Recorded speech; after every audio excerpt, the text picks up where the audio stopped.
तो स्टूडेंट्स, आज का अपना टॉपिक क्या है? अपना टॉपिक है बच्चों dual nature of man. Chemistry के सेकंड चैप्टर में एनसीईआरटी के अंदर ये टॉपिक दिया हुआ है। अब यहाँ सबसे पहला जो टर्म है dual nature, first of all हम इसी को समझने की कोशिश करते हैं कि डुअल नेचर का मतलब क्या है। डुअल नेचर का मतलब जिसके अंदर पार्टिकल नेचर भी हो और वेव नेचर भी। कौन कौन से नेचर हो बच्चों? Particle nature and wave nature. तो कैसे नेचर हो गए?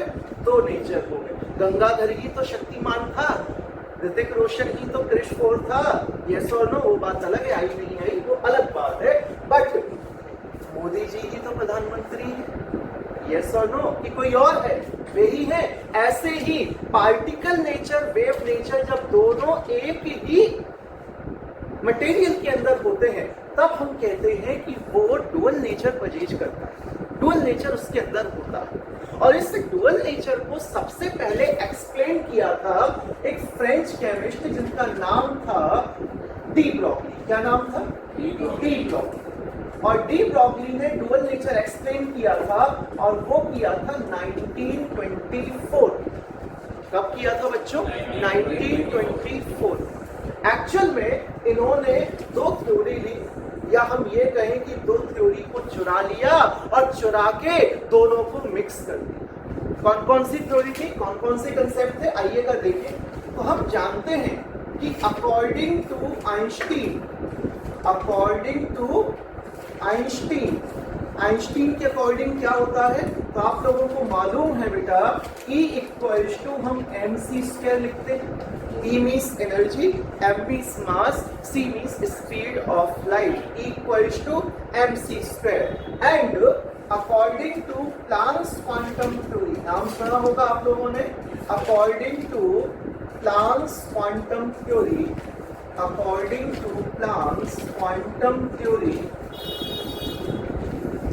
E equals to h means अगर आइंस्टीन डिफाइन कर रहे हैं एनर्जी को, तो आइंस्टीन साहब कहते हैं कि एनर्जी जो है वो mc² के इक्वल है।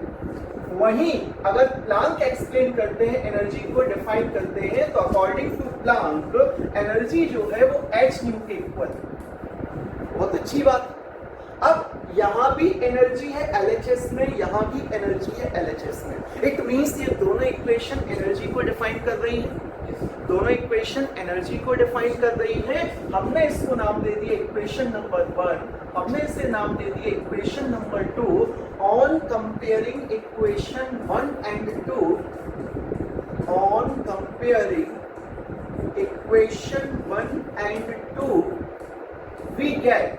एक बात बताइएगा, अगर हम 1 और 2 को कंपेयर करते हैं, LHS इक्वल है तो RHS भी इक्वल होगा, और RHS इक्वल होगा बेटा तो हम लिख सकते हैं h nu equals to mc²। क्या लिख सकते हैं? h nu equals to mc²। और एक फॉर्मूला यहाँ सभी लोग याद रखेंगे, न्यू। न्यू मीन्स होता है फ्रीक्वेंसी, न्यू मीन्स फ्रीक्वेंसी।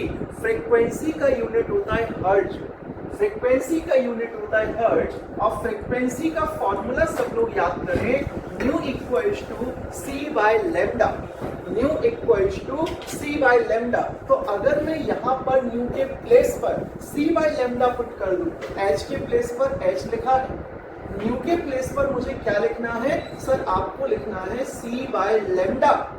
तो ये हो जाएगा sc by lambda equals to m into c²।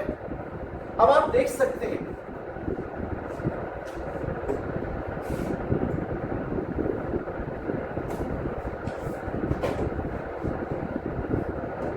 m into c²। क्या हम यहाँ c से c कैंसिल कर पाएंगे? तो ये फॉर्मूला क्या बचा आपका? आपके लिए फॉर्मूला जो आ गया वो आ गया h into 1 by lambda equals to m into c। Yes और नो? यहाँ से अगर हम लैम्डा अकेला फाइंड करना चाहें तो लैम्डा का फॉर्मूला बेटा क्या होगा? लैम्डा इक्वल्स टू हो जाएगा h upon mc। m is mass, c is speed of light, H is Planck's constant and lambda, इस लैम्डा को कहा जाता है डी ब्रॉगली वेवलेंथ। क्या नाम देते हैं हम लैम्डा को? De Broglie wavelength. तो here lambda is de Broglie wavelength, de Broglie wavelength. आप इस फॉर्मूले का इस्तेमाल तब करेंगे जब आप लाइट के पार्टिकल की बात कर रहे हो। लाइट के पार्टिकल की बात करेंगे तभी आप इस फॉर्मूले का इस्तेमाल करेंगे, क्योंकि यहां आपने फॉर्मूला में c यूज किया है। c is the speed of light. तो अगर हम किसी लाइट पार्टिकल की बात करते हैं, किसी फोटोन की बात करते हैं, तो उस कंडीशन में डी ब्रॉगली वेवलेंथ कितना होगा? h/mc। Is it clear? Okay.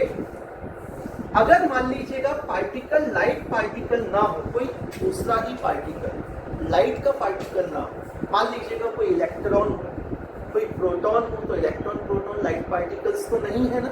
तो for any other particle, for any other particle except light, for any other particle हम क्या लिख सकते हैं? इसी फॉर्मूले को ध्यान से देखिएगा। लैम्डा के प्लेस पर लैम्डा लिखा है, H के प्लेस पर H लिखा है, M के प्लेस पर M लिखा है। तो जहां हम लिखते हैं C, वहां हम लिख देंगे V। क्यों? क्योंकि C is the speed of light and here V is the speed of the particle. Is it clear? अच्छा एक बात बताइएगा, मास इनटू वेलोसिटी क्या होगा? मोमेंटम। मास इनटू वेलोसिटी क्या होता है? मोमेंटम। आप लोगों को याद होना चाहिए m into v equals to p होता है, और p को क्या कहा जाता है? मोमेंटम। p को कहा जाता है मोमेंटम। तो आप लोग अगर बुरा ना माने तो क्या हम lambda equals to h upon p लिख सकते हैं?